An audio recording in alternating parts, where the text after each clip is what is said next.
Halo lagi teman-teman, gimana rasanya melewati hari pertama? Semoga janji pribadi yang kita buat kemarin gak cuma jadi wacana di atas kertas ya. Pernah gak sih kalian ngerasa baru saja duduk mau baca Al-Quran atau baru mau mulai zikir ba'da subuh, tiba-tiba tangan kita refleks merogoh saku, padahal gak ada bunyi telepon masuk, gak ada urusan darurat juga. Tapi jari kita seolah punya nyawa sendiri untuk buka kunci layar lalu scrolling tanpa tujuan. Tanpa sadar, kita sudah terjebak di rabbit hole video pendek atau drama di kolom komentar selama 30 menit.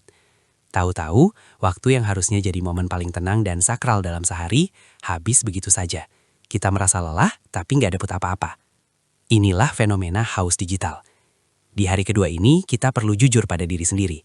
Seringkali yang membuat kita lemah saat puasa, bukan karena perut yang kosong, tapi mental yang terkuras habis karena paparan informasi yang nggak ada habisnya di layar 6 inci itu. Ramadan adalah momentum terbaik untuk melakukan reclaim, mengambil kembali waktu dan perhatian kita yang selama ini dibajak oleh algoritma. Yuk kita bahas gimana caranya melakukan digital detox ringan tanpa harus jadi anti teknologi. Kita hidup di era di mana perhatian kita adalah komoditas.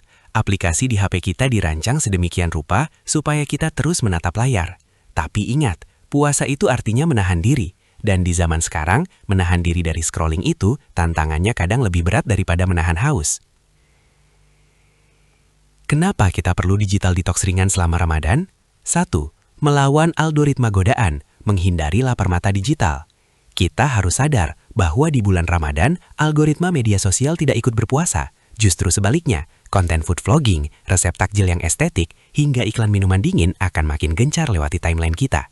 Seringkali kita merasa lemas atau haus bukan karena fisik kita benar-benar kekurangan cairan, tapi karena mata kita dipaksa makan secara visual.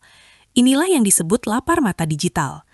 Saat kita melihat es sirup yang warnanya menggoda dalam resolusi 4K, otak kita mengirim sinyal lapar palsu yang bikin puasa terasa jauh lebih berat dari yang seharusnya. Bukan cuma soal makanan, lapar mata ini juga merembet ke urusan belanja. Notifikasi diskon Ramadan sale atau outfit lebaran yang dipakai influencer seringkali memicu rasa butuh yang sebenarnya cuma keinginan sesaat. Dengan membatasi layar, kita sebenarnya sedang membangun benteng untuk melindungi kedamaian hati kita. Kita memberi kesempatan pada jiwa untuk merasa cukup, tanpa terus-menerus digoda oleh apa yang dimiliki orang lain di layar HP. Puasa mata di era digital itu bukan cuma merundukkan pandangan di jalan, tapi juga tahu kapan harus menekan tombol home dan mengunci layar saat konten godaan mulai merusak ketenangan. Puasa jari menjaga kualitas lisan di era keyboard, anti drama, dan anti hoax. Dulu, nasihat jaga lisan merujuk pada apa yang keluar dari mulut. Sekarang, lisan kita berpindah ke ujung jari. Kita mungkin tidak sedang bergunjing secara langsung di teras rumah, tapi tanpa sadar, kita melakukannya di kolom komentar atau grup WhatsApp. Itulah yang disebut gibah digital. Puasa bukan hanya soal tidak makan, tapi juga tentang menahan untuk tidak menelan mentah-mentah berita yang belum tentu benar, apalagi ikut menyebarkannya. Di bulan Ramadan ini, mari kita terapkan prinsip pause before post. Tahan tombol share, sebelum menyebarkan informasi yang bikin emosi atau memicu perdebatan, tanyakan dulu, apakah ini bermanfaat? Apakah ini benar? Apakah ini akan menambah pahala atau justru mengikisnya? Menghindari kolom komentar beracun. Kadang, godaan terbesar bukan di warung nasi, tapi di kolom komentar konten yang lagi viral. Menahan diri untuk tidak ikut berdebat kusir, tidak ikut menghujat, atau tidak ikut spill aib orang lain adalah bentuk zuhud modern. Ingat, setiap tweet, setiap status, dan setiap balasan komentar kita tetap dicatat oleh malaikat. Sama seperti kata-kata yang kita ucapkan. Menjaga jari agar tetap bersih adalah cara terbaik memastikan tabungan pahala kita tidak bocor halus hanya karena satu klik yang tidak perlu. Berapa banyak pahala puasa yang menguap bukan karena seteguk air, tapi karena satu ketikan jempol yang menyakiti atau menyebarkan kebencian. Membangun koneksi yang lebih dalam, bukan sekedar koneksi internet. Ada ironi besar di era sekarang. Kita punya ribuan teman di media sosial, tapi kadang kita merasa sangat asing saat duduk berdua dengan orang tua atau pasangan. Kita merasa tahu apa yang sedang dilakukan influencer di luar negeri, tapi kita nggak tahu apa yang sedang dirasakan oleh saudara yang satu rumah dengan kita. Itulah mengapa digital detox menjadi jembatan menuju deep connection atau hubungan yang lebih bermakna. Saat kita meletakkan HP, kita sebenarnya sedang membuka pintu yang selama ini tertutup oleh layar. koneksi dengan Sang Pencipta, Ramadan adalah waktu terbaik untuk mengobrol secara privat dengan Allah. Tapi bagaimana kita bisa mendengar suara nurani dan petunjuknya jika telinga kita selalu sibuk dengan background video pendek atau mata kita selalu sibuk melihat konten yang berisik? Dengan mengurangi kebisinan digital, kita memberi ruang bagi hati untuk kembali merasa rindu pada sujud yang panjang dan tilawah yang penuh perenungan. Koneksi dengan orang terdekat.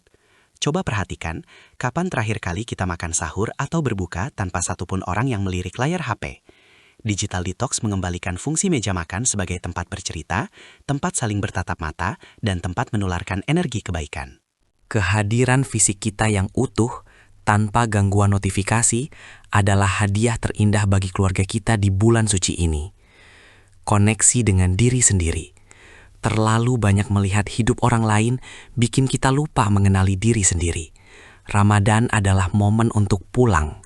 Tanpa gangguan dunia maya, kita jadi punya waktu untuk bertanya, sudah sampai mana progres hidup saya?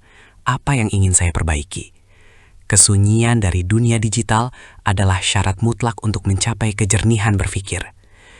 Dunia tidak akan kiamat kalau kamu offline selama 1 jam, tapi hubunganmu dengan orang tercinta dan dengan Tuhanmu bisa saja kiamat karena kamu terlalu lama online dan tidak pernah benar-benar ada di sana. Teknologi itu alat, bukan majikan. Jangan sampai kita kehilangan momen-momen langka di bulan suci ini hanya karena kita takut ketinggalan, FOMO, berita di dunia maya. Dunia akan baik-baik saja meski kamu offline sebentar, tapi jiwamu mungkin sedang butuh perhatian lebih. Selamat mencoba lebih hadir di dunia nyata hari ini. Mari kita lakukan digital hygiene sederhana. 1. Atur notifikasi. Matikan notifikasi grup yang tidak mendesak dan aplikasi sosmed selama jam-jam ibadah, misalnya 1 jam sebelum berbuka atau setelah subuh. 2. Mute dan unfollow sementara. Jangan ragu untuk memute akun-akun yang kontennya selalu bikin kamu merasa haus, lapar, atau pengen belanja impulsif selama 30 hari ke depan. 3. Ubah display. Coba ubah mode layar HP kamu jadi grayscale, hitam putih di jam-jam rawan, jam 3 sore ke atas. Tanpa warna yang mencolok, konten makanan jadi terlihat kurang menarik dan keinginan scrolling pun biasanya menurun drastis. 4. Leave the toxic groups. Jangan ragu untuk memute atau bahkan keluar dari grup WhatsApp yang isinya hanya menyebarkan gosip atau perdebatan yang menguras energi. 5. Positive feedback only. Jika memang ingin mengetik sesuatu di media sosial, pastikan itu adalah kata-kata apresiasi, doa, atau info bermanfaat yang mendinginkan suasana. The Box Method. Saat berbuka atau sahur bersama, sediakan 1 kotak di tengah meja. Semua HP wajib ditaruh di sana sampai selesai makan. Siapa yang ambil duluan, dia yang cuci piring. Al-Quran fisik. Coba baca Al-Quran menggunakan mushaf fisik, bukan aplikasi di HP. Ini efektif untuk menghindari godaan notifikasi yang tiba-tiba muncul di layar saat sedang serius membaca. Screen-free sahur dan iftar. Janji pada diri sendiri untuk tidak menyentuh HP saat makan sahur dan berbuka. Fokus pada makanan dan orang-orang di depanmu.